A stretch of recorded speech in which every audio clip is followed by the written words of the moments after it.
Hello friends, welcome to my channel. I am your teacher engineer Praveen Kumar Bagde. तो दोस्तों, वर्ष 2021 में हुए अगस्त माह के सारे सीबीसीटी के पेपर का सॉल्यूशन मैं आपको पूरी डिटेल के साथ दे रहा हूं और मैं आपको 100% गारंटी देता हूं कि मैं अगस्त में किए गए आए हुए पूरे एग्जाम के पेपर का सॉल्यूशन दूंगा। अगर आपने मेरे चैनल को सब्सक्राइब नहीं किया है तो अभी सब्सक्राइब कर ले और ऑल नोटिफिकेशन की बटन को ऑन कर दे। तो दोस्तों, स्टार्ट करते हैं आज की स्टडी। 8 अगस्त को हुए पहले शिफ्ट के पेपर का मैं पहला पार्ट लेकर आया हूं, जिसमें मैं आपको 1 से लेकर 26 तक के क्वेश्चन का सॉल्यूशन डिटेल वाइज देने वाला हूं। तो दोस्तों, बिना देरी के स्टार्ट करते हैं आज की अपनी स्टडी। तो दोस्तों, सीपीसीटी के पेपर वैसे तो बहुत कठिन हो गए हैं, लेकिन पढ़ने वालों के लिए बहुत ईजी होते हैं। मैं आपको ऐसी ऐसी ट्रिक और ऐसी ऐसी चीज़ें पढ़ाने वाला हूँ जिसे आप सुनकर हैरान हो जाएंगे। तो अगर आपको पूरा डिटेल में डिस्क्रिप्शन चाहिए किसी भी क्वेश्चन का, किसी भी चैप्टर का, तो आप कमेंट कीजिए। मैं उसके लिए हर चैप्टर के चैप्टर वाइज अलग से लेक्चर बनाऊंगा, पर आपको कमेंट करना पड़ेगा। आगे बढ़ते हैं दोस्तों। सबसे पहले हम बात करेंगे कंप्यूटर प्रोफिशिएंसी सर्टिफिकेशन टेस्ट, यानी कि सीपीसीटी के पेपर 8 अगस्त को जो पेपर हुआ था उसके पहले शिफ्ट का पहला पार्ट। बात करेंगे हम पहले क्वेश्चन की। पहला क्वेश्चन जो है दोस्तों यहाँ पर दिया हुआ है, आपको ध्यान से पढ़िएगा। Consist of the step by step instruction that tell the computer how to complete a task. इसका हिंदी मीनिंग ये होता है दोस्तों कि खालिस्तान में चरण दर चरण निर्देश होते हैं जो कंप्यूटर को कार्य पूरा करने के लिए कहता है। यानी कि इसमें एक डेफिनेशन को दिया गया है, आपको ये पहचानना है कि ये किस चीज़ की डेफिनेशन है। सबसे पहले हम डेफिनेशन को दोबारा पढ़ेंगे कि खालिस्तान में चरण दर चरण निर्देश होते हैं। काय में कौन सी चीज़ में चरण दर चरण निर्देश होते हैं जो कंप्यूटर को कार्य पूरा करने के लिए कहता है। तो प्रोग्राम में चरण दर चरण निर्देश होते हैं कि हार्डवेयर में चरण दर चरण निर्देश होते हैं कि डेटा में चरण दर चरण निर्देश होते हैं कि ऑब्जेक्ट्स में चरण दर चरण निर्देश होते हैं। तो दोस्तों, चरण दर चरण निर्देश जो होते हैं वो प्रोग्राम में होते हैं। काय में होते हैं? प्रोग्राम में होते हैं। A program is a collection of instruction that operate that direct to computer how to execute a instruction। मतलब कि a program is consist of step by step instruction that tell the computer how to complete a task. यानी कि programme जो होता है वो निर्देशों का ऐसा समूह होता है जो कंप्यूटर को यह निर्देश देता है कि कैसे हमें किसी टास्क को पूरा करना है। तो इसका आंसर होगा दोस्तों प्रोग्राम। और हार्डवेयर जो होता है ये कंप्यूटर के भौतिक भाग होते हैं जिन्हें हम देख सकते हैं और छू सकते हैं। There are computer physical parts are known as hardware. और डेटा जो होता है दोस्तों यह अव्यवस्थित आंकड़ों का समूह होता है जिसे हम कंप्यूटर में अनप्रोसेस्ड जानकारी के रूप में जानते हैं। और ऑब्जेक्ट जो होता है इसे उद्देश्य कहा जाता है। ठीक है दोस्तों, आगे बढ़ते हैं। इसके बाद में हम बात करेंगे नेक्स्ट क्वेश्चन की। क्वेश्चन नंबर 2 है दोस्तों, the insertion of a row and column is called a. यानी कि एक पंक्ति और एक स्तंभ के मिलन को या इंटरसेक्शन को या चौराहे को क्या कहते हैं। तो दोस्तों, मैंने YouTube में एक्सेल का वीडियो डाला है, आप उसे सर्च मार सकते हैं प्रवीण बागड़े MS एक्सेल करके। तो दोस्तों, ये डेफिनेशन पूछा है सीधे सीधे सेल की कि एक पंक्ति और स्तंभ के इंटरसेक्शन को या मिलन को क्या कहते हैं, तो सेल कहते हैं। इसके यहाँ पे अन्य ऑप्शंस को भी पढ़ लेते हैं। टेबल क्या होती है दोस्तों? MS एक्सेल में टेबल जो होती है वो जब हम किसी डेटा को व्यवस्थित करते हैं तो टेबल के रूप में करते हैं। सेल जो होती है ये डेटा को स्टोर करने की सबसे छोटी इकाई होती है। और डेटा जो होता है ये व्यवस्थित आंकड़ों का समूह होता है। सीट जो होती है रो और कॉलम का समूह होती है। आगे बढ़ते हैं दोस्तों, नेक्स्ट क्वेश्चन पर जाएंगे। क्वेश्चन नंबर 3 में पूछा है दोस्तों कि लैपटॉप क्या होते हैं। क्वेश्चन क्या है दोस्तों? बहुत ही इजी क्वेश्चन है। लैपटॉप क्या होते हैं? तो क्लिनिकल लेबोरेटरी में उपयोग होने वाला डेस्कटॉप कंप्यूटर, पोर्टेबल हल्के वजन के ब्रीफकेस में फिट किया जा सकता है, हेयरिंग वॉइस रिकॉग्निशन सिस्टम और डेस्कटॉप। तो दोस्तों, मैं आपको जानकारी के लिए बता दूं कि लैपटॉप जो होते हैं वो हल्के होते हैं, पोर्टेबल होते हैं, आसानी से उठाकर एक स्थान से दूसरे स्थान पर ले जा सकते हैं और इसे हम अपने सूटकेस या ब्रीफ केस में भी रख सकते हैं। तो ये होते हैं लैपटॉप की विशेषता। यहाँ लैपटॉप की डेफिनेशन को चुनना था। और जो क्लिनिकल लेबोरेटरी में प्रयोग किए जाने वाले डेस्कटॉप कंप्यूटर होते हैं इन्हें हाइब्रिड कंप्यूटर कहा जाता है, जो कि मेडिकल साइंस में यूज़ किए जाते हैं। और हियरिंग वॉइस रिकॉग्निशन सिस्टम जो होता है ये भी एक प्रकार के हाइब्रिड सिस्टम होते हैं। और डेस्कटॉप जो होते हैं जिन्हें टेबल के ऊपर रखकर चलाते हैं, इनका सर्वाधिक उपयोग बैंकिंग सेक्टर में किया जाता है। आगे बढ़ते हैं दोस्तों, बात करेंगे क्वेश्चन नंबर 4 की। क्वेश्चन नंबर 4 है आपका कि हार्ड डिस्क में जीरो ट्रैक कहाँ पर होता है। तो बहुत ही इजी क्वेश्चन है दोस्तों, जीरो ट्रैक जो होता है वो सबसे बाहर होता है। आगे बढ़ते हैं नेक्स्ट क्वेश्चन पर, इसको याद रखना है आपको, जीरो ट्रैक जो है सबसे बाहर होता है। इसके बाद में नेक्स्ट क्वेश्चन पे बात करेंगे दोस्तों, एक खालिस्तान आमतौर पर टेबलेट, पीसी और पीडीए के साथ उपयोग किए जाने वाली पेन की तरह डिवाइस है। तो माउस जो है ये टेबलेट और पीसीए के साथ यूज़ नहीं की जाती, क्योंकि टेबलेट जो होता है वो टच स्क्रीन होता है। इसके अलावा जॉयस्टिक जो होता है इसका उपयोग गेम खेलने के लिए किया जाता है। जॉयस्टिक एक घुंडी की तरह होता है जिसे आप आगे पीछे सरकाकर, जैसे गियर होता है ना दोस्तों 4 व्हीलर का, वैसे जॉयस्टिक होता है जिससे आप गेम खेलते हैं। ठीक है दोस्तों। और स्टाइलस जो होता है इसका उपयोग जो है लाइट पेन की तरह किया जाता है। और स्कैनर जो होती है ये इनपुट डिवाइस होती है जिसका उपयोग किसी भी डॉक्यूमेंट की डिजिटल कॉपी बनाने के लिए किया जाता है। तो इसका आंसर होगा स्टाइलस एक ऐसी इनपुट डिवाइस होती है जिसका उपयोग टेबलेट और पीडीए के साथ लाइट पेन की तरह किया जाता है। स्टाइलस, इसको याद रखना है बिल्कुल। ठीक है दोस्तों, आगे बढ़ते हैं क्वेश्चन नंबर 6 की। क्वेश्चन नंबर 6 है, यदि कोई नया डिवाइस, क्वेश्चन नंबर 6 है दोस्तों, यदि कोई नया डिवाइस जैसे कि प्रिंटर या स्कैनर किसी कंप्यूटर से जोड़ा जाता है तो डिवाइस का उपयोग करने से पहले उसके किस सॉफ्टवेयर को कंप्यूटर में इंस्टॉल करना पड़ता है। तो उसके सॉफ्टवेयर को ड्राइवर कहा जाता है दोस्तों। अगर आपने अपने कंप्यूटर में प्रिंटर को लगाया है तो प्रिंटर का ड्राइवर पहले इंस्टॉल करना पड़ता है, तब वो प्रिंटर काम करता है। तो उस सॉफ्टवेयर को, प्रिंटर के सॉफ्टवेयर को ड्राइवर सॉफ्टवेयर कहा जाता है। बफर जो होती है एक प्रकार की मेमोरी होती है। पेजर जो है ये इसका किसी डिवाइस से संबंध नहीं है। और सर्वर जो होते हैं ये एक विशेष प्रकार के कंप्यूटर जो होते हैं जिनमें एडिशनल क्षमता होती है और ये सभी कंप्यूटरों को डेटा उपलब्ध करवाते हैं। सर्वर कई प्रकार के होते हैं, फाइल सर्वर, मेल सर्वर और नेटवर्क सर्वर, बहुत सारे सर्वर होते हैं। ओके दोस्तों, ईमेल सर्वर भी होता है। आगे बढ़ते हैं, क्वेश्चन नंबर 7 पे जाएंगे। क्वेश्चन नंबर 7 है, ध्यान से पढ़ेंगे, बीपीएस का पूरा नाम क्या है। तो ये फुल फॉर्म का क्वेश्चन है दोस्तों, एब्रीवेशन का भी वीडियो मैंने पढ़ा दिया है। तो बीपीएस का पूरा नाम होता है बाइट्स पर सेकेंड। क्या होता है? बाइट्स पर सेकेंड। तो दोस्तों बीपीएस का 2 ऑप्शन दिया है, बिट्स पर सेकेंड और बाइट्स पर सेकेंड। तो मैं आपको जानकारी के लिए बता दूं दोस्तों कि बीपीएस का जो पूरा नाम होता है वो होता है, बता रहा हूं दोस्तों, 1 मिनट। तो दोस्तों बीपीएस का पूरा नाम जो है वो बिट्स पर सेकेंड होता है। यहाँ पे थोड़ी मिसप्रिंटिंग हो गई है, बाइट्स पर सेकेंड नहीं होता है, बिट्स पर सेकेंड होता है। तो बीपीएस का पूरा नाम आपको याद रख लेना है, बिट्स पर सेकेंड। ये किसी ट्रांसमिशन मीडिया द्वारा पर सेकेंड में ट्रांसफर किए गए डेटा की क्वांटिटी को कैलकुलेट करने की एक यूनिट होती है। आगे बढ़ते हैं दोस्तों, नेक्स्ट क्वेश्चन पर जाएंगे। नेक्स्ट क्वेश्चन है, एमएस एक्सेस 2007 में एक डेटाबेस फाइल का जो एक्सटेंशन नेम होता है वो पूछा है। तो इसका होता है .accdb। .acc जो है वो एक्सेस के लिए हो गया और DB डेटाबेस के लिए। यानी कि एमएस एक्सेस एक एप्लीकेशन सॉफ्टवेयर होता है जिसमें हम डेटाबेस क्रिएट करते हैं। और 2007 की जो फाइल होती है उसका फाइल एक्सटेंशन नेम जो होता है .accdb होता है। इसे आपको बिल्कुल रट लेना। वैसे ही MS वर्ड 2003 का जो होता है .doc होता है और 2007 का .docx होता है।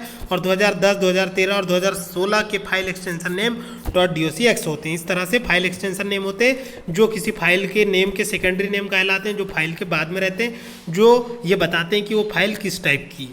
आगे बढ़ते हैं दोस्तों, इसके बाद में हम बात करेंगे नेक्स्ट क्वेश्चन की।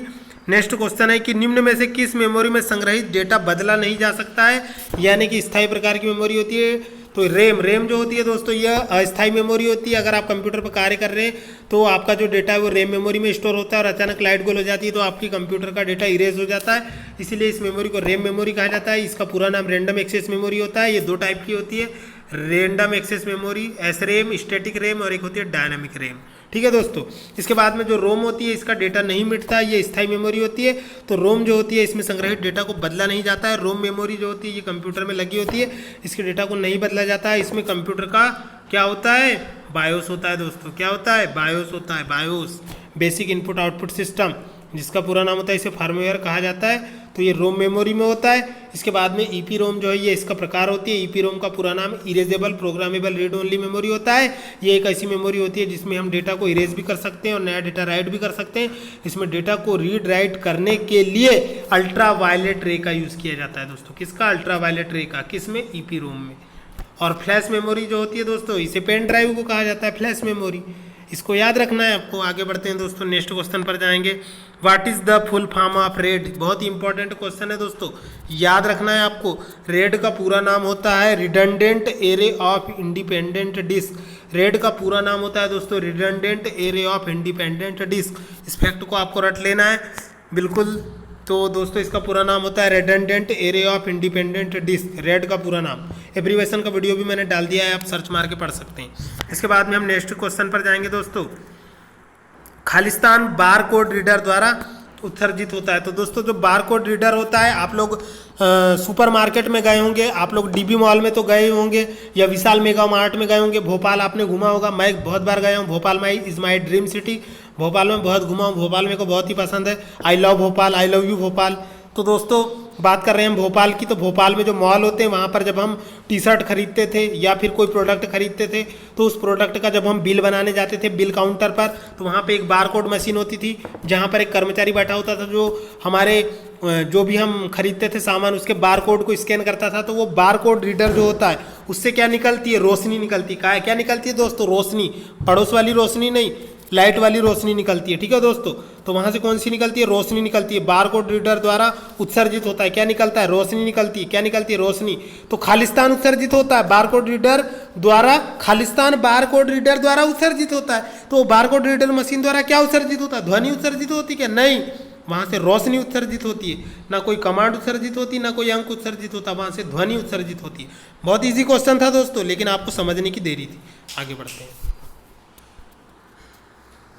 तो ऐसे क्वेश्चन आते हैं दोस्तों, अच्छे से पढ़ाई कीजिए ताकि सीपीसीटी निकाल सके। अब अगला क्वेश्चन पढ़ रहे हैं हम लोग। लेजर प्रिंटर में कलर प्रिंटिंग तकनीकों का उपयोग किया जाता है। लेजर प्रिंटर में कितने कलर प्रिंटिंग तकनीकों का उपयोग किया जाता है? इस क्वेश्चन को रट लेना दोस्तों। 2 कलर प्रिंटिंग तकनीकों का उपयोग किया जाता है। क्वेश्चन बहुत ईजी आ रहे हैं, पर आपको पढ़ाई बहुत तगड़ी करना है क्योंकि ऐसे इजीली निकलती नहीं है सीपीसीटी। ठीक है दोस्तों, आगे बढ़ते हैं, नेक्स्ट क्वेश्चन पर जाएंगे। तो नेक्स्ट क्वेश्चन है कि खालिस्तान एक परिष्कृत यूटिलिटी सुविधा है जो डेटाबेस को खोजकर छुपी जानकारियां प्रदान करती है। तो data mining, data analysis, data warehousing और मोबाइल डेटा। तो दोस्तों उस टेक्नोलॉजी को क्या कहते हैं जो डेटाबेस में छुपी जानकारी को खोजकर डेटा को रिट्राइवल में मदद करती है? तो उस दोस्तों आप लोगों ने माइनिंग के बारे में सुना होगा। माइनिंग का मतलब होता है जमीन में गड़े हुए ऐश को निकालना और उसे परिष्कृत करके सोना, चांदी, तांबा आदि को अलग करना। ठीक उसी प्रकार से जब हमारे पास बहुत सारी इंफॉर्मेशन का डेटाबेस होता है और हमको उसमें से डिजायर्ड इंफॉर्मेशन को रिट्राइवल करना होता है, तो उसके लिए हम किस तकनीक का यूज करते हैं? तो डेटा माइनिंग का यूज करते हैं। यहाँ पे कोई कॉपर माइनिंग और मैग्नीज माइनिंग का यूज नहीं करते, डेटा माइनिंग का यूज करते हैं। और मैं आपको जानकारी के लिए बता दूं कि मैं जिस जिले में रहता हूँ, बालाघाट जिले में, यहाँ पर एशिया की सबसे बड़ी मैग्नीज की माइन और भारत की सबसे बड़ी तांबा की खदान है, मलाजखंड माइन, कॉपर माइन। आगे बढ़ते हैं दोस्तों, इसके बाद में हम बात करेंगे नेक्स्ट क्वेश्चन की। तो बड़े डेटाबेस में उपयुक्त जानकारी को निकालने के लिए डेटा माइनिंग के कॉन्सेप्ट का यूज करते हैं। इस फैक्ट को याद रखना आप। आगे बढ़ते हैं, नेक्स्ट क्वेश्चन पर जाएंगे।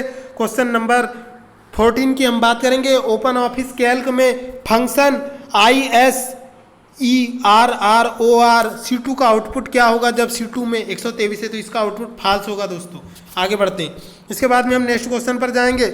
नेक्स्ट क्वेश्चन है आपका, विंडो 8 में विंडोज मीडिया प्लेयर को खोलने के लिए किस कमांड का प्रयोग किया जाता है? तो दोस्तों विंडोज 8 में विंडोज मीडिया प्लेयर को खोलने की एक बहुत ही सीधी कमांड होती है, win player, VM player, media player और मीडिया प्लेयर.exe। तो दोस्तों इसका राइट आंसर है WM प्लेयर। तो विंडो मीडिया प्लेयर को खोलने के लिए WM प्लेयर कमांड देते हैं, तो विंडो 8 में डायरेक्ट क्या खुल जाता है? विंडो मीडिया प्लेयर खुल जाता है। आगे बढ़ते हैं, बात करेंगे क्वेश्चन नंबर 16 की। क्वेश्चन नंबर 16 है दोस्तों, पहले यांत्रिक प्रिंटर का आविष्कार किसके द्वारा किया गया था? तो पहले मैकेनिकल प्रिंटर का आविष्कार IBM के द्वारा किया गया था? नहीं किया गया था, चार्ल्स बेबेज के द्वारा किया। चार्ल्स बेबेज जो थे दोस्तों, इसे कंप्यूटर का पितामह यानी कि द फादर ऑफ कंप्यूटर कहा जाता है। चार्ल्स बेबेज की शिष्या का नाम लेडी एडा अगस्टा था, जो कि पहली प्रोग्रामर और बाइनरी नंबर सिस्टम के आविष्कारक के रूप में जानी जाती है।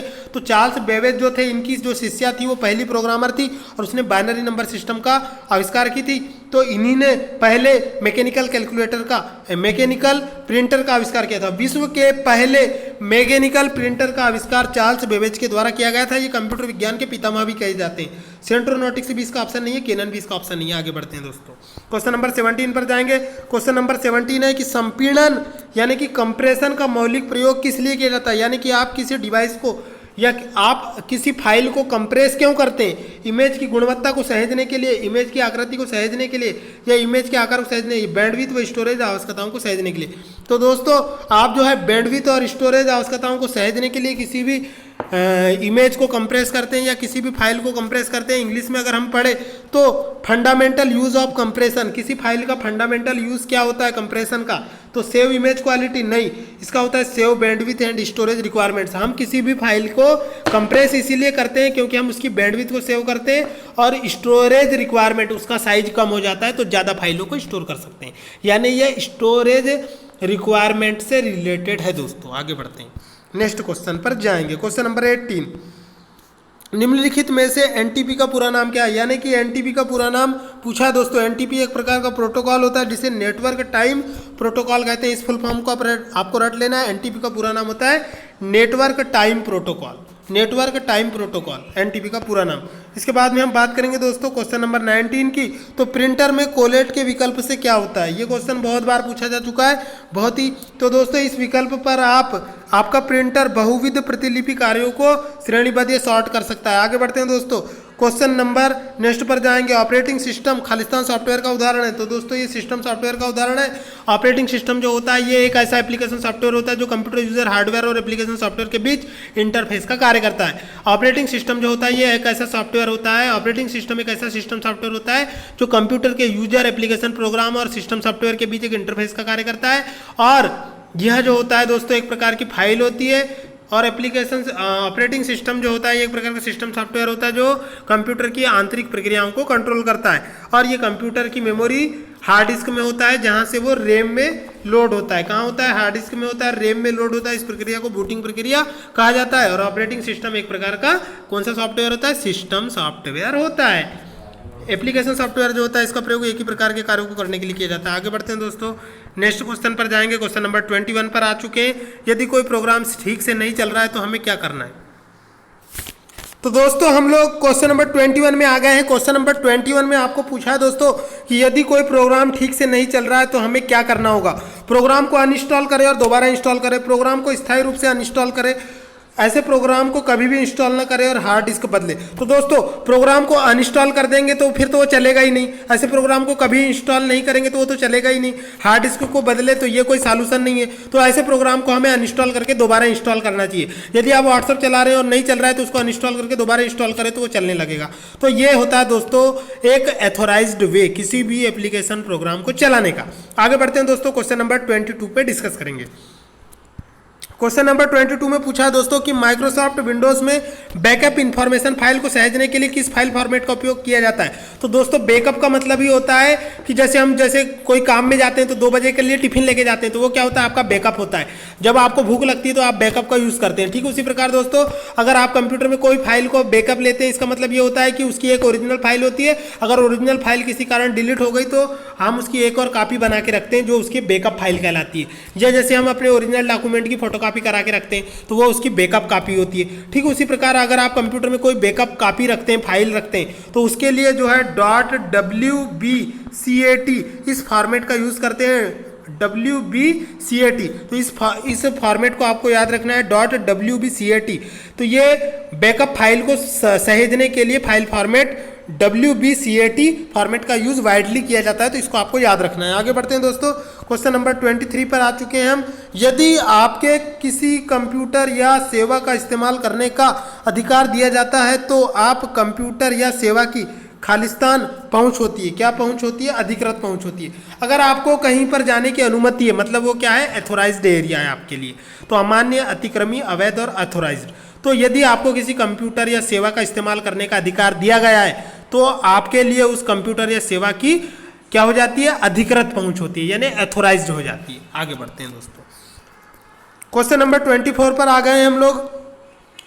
खालिस्तान को रोकने के लिए कई सिस्टम केवल यूजर को अपना यूजर नेम या पासवर्ड दर्ज करने 3 या 4 बार गलती करने की अनुमति देते हैं। तो इसे जो है दोस्तों क्या कहते हैं, दोहन या टैपिंग, क्रूर बल ब्रूट फोर्स अटैक कहते हैं, या घुसपैठी अटैक कहते हैं, या जासूसी या इन ड्रॉपिंग कहते हैं। तो दोस्तों मैं आपको जानकारी के लिए बता दूं कि ऐसा अटैक, ऐसा कंप्यूटर का प्रिवेंटेशन सिस्टम जो अटैक को रोकने के लिए सिस्टम केवल यूजर को 2 या 3 बार गलती करने की अनुमति देते हैं। उसके बाद अगर आप गलती करते हैं तो आपका जो सिस्टम है वो 24 घंटे के लिए, 48 घंटे के लिए या 72 घंटे के लिए लॉक हो जाता है। तो ऐसे अटैक को क्या कहते हैं, ब्रूट फोर्स अटैक कहते हैं, यानी कि क्रूर बल यानी जोर जबरी करके होने वाला अटैक को ब्रूट फोर्स अटैक कहते हैं। ठीक है दोस्तों, आगे बढ़ते हैं नेक्स्ट क्वेश्चन पे। नेक्स्ट क्वेश्चन है आपका कि डॉट मैट्रिक्स प्रिंटर के साथ लाइट प्रिंट, उसके बाद डार्क प्रिंट आमतौर पर किसकी वजह से होता है, तो रिबन का अनियमित रूप से खिसकना। तो जब आपके प्रिंटर की नियमित जो रिबन होती है वो अनियमित रूप से खिसक जाती है तो उसके लिए आप जो है डॉट मैट्रिक्स प्रिंटर का यूज करते हैं दोस्तों। आगे बढ़ते हैं दोस्तों। नेक्स्ट क्वेश्चन है, लास्ट क्वेश्चन है, क्वेश्चन नंबर 26। इसके बाद में सेकंड पार्ट में पढ़ाऊंगा। FDDI खालिस्तान टोपोलॉजी का एक उदाहरण है। तो FDDI जो है दोस्तों ये रिंग टोपोलॉजी का उदाहरण है। तो इस फैक्ट को आपको रट लेना था। रिंग टोपोलॉजी ऐसी होती है दोस्तों, गोल गोल होती है, सारी डिवाइसेस जो है उसमें जुड़ी हुई होती है, इसमें डेटा का प्रवाह सदैव एक ही दिशा में होता है। रिंग टोपोलॉजी एकमात्र ऐसी टोपोलॉजी होती है जिसमें डेटा का प्रवाह एक ही दिशा में होता है। इसके अलावा इसमें सबसे कम केबल लगती है और FDDI इसका बेस्ट एग्जाम्पल है। तो इस तरह से मेरा ये वीडियो कंप्लीट हुआ। मोर इन्फॉर्मेशन के लिए, मोर लेक्चर के लिए कमेंट कीजिए। मेरे चैनल को सब्सक्राइब नहीं किया है तो सब्सक्राइब कर लिए। मैथड टीचर आपका इंजीनियर प्रवीण कुमार बागड़े लेकर मिलूंगा ऐसे ही उत्साहवर्धक और ज्ञानवर्धक वीडियो के साथ। तब तक के लिए जय हिंद, वंदे मातरम, खुदा हाफिज दोस्तों।